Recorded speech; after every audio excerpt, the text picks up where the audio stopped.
अस्सलामुअलैकुम। काज़ी इकराम Bashir official channel में खुश आमदेद। 2022 का साल गुज़र गया और 2023 शुरू हो गया। इस ज़मन में पूरे पाकिस्तान में और पूरी दुनिया में लोग एक दूसरे को नए साल की आमद की मुबारकबादें दे रहे हैं, इस उम्मीद पर कि शायद नया साल जो है वो गुज़रे हुए साल से बेहतर हो। और जैसे कि शायर कहता है कि एक नजूमी ने कहा है कि ये साल अच्छा है। अब ये तो तवक्कुआत और अंदेशे हैं कि ये साल कैसा होगा, लेकिन जहाँ तक साल 2022 का ताल्लुक़ है, ये पाकिस्तानी कौम के लिए, हमारे अवाम के लिए सख्त आजमाइश का साल था। सियासी ताले आजमाओं के अलावा जितनी भी अहम शख्सियात और इदारे थे, उन्होंने पाकिस्तान को इस मकाम तक पहुंचा दिया है कि ये कोई ना कोई ऐसा स्टेप यहाँ पे लेना पड़ेगा कि जिससे हम डिफ़ॉल्ट से बच जाएं।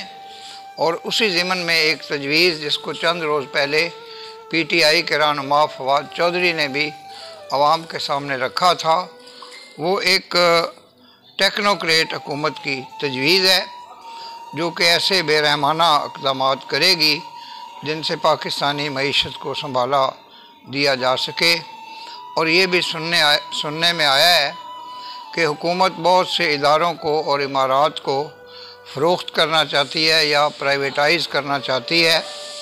तो मैं समझता हूँ कि इस सारी सूरत हाल का जो हल है वो पाकिस्तानी अवाम की यूनिटी में है।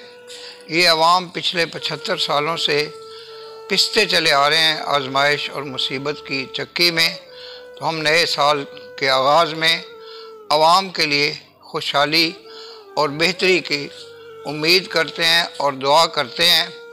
अब आने वाला वक्त जो है वो बताएगा कि क्या सन 2023 जो है वो सन 2022 से बेहतर था। कुछ लोग कहते हैं कि मिफ्ता इस्माइल दुरुस्त सिमत में इक़दाम कर रहे थे।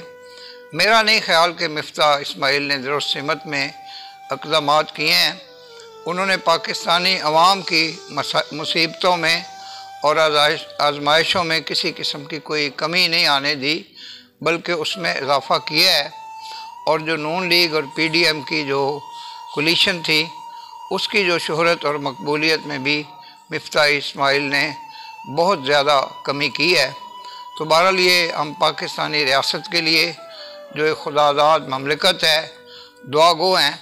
और अपने व्यूवर्स के लिए, अपने देखने वालों के लिए, चाहने वालों के लिए कि ये साल बहरहाल बहैसियत मजमूई उनके लिए कोई बेहतर साल साबित हो। व मा अलैना इल्लल बलागुल मुबीन। पाकिस्तान जिंदाबाद।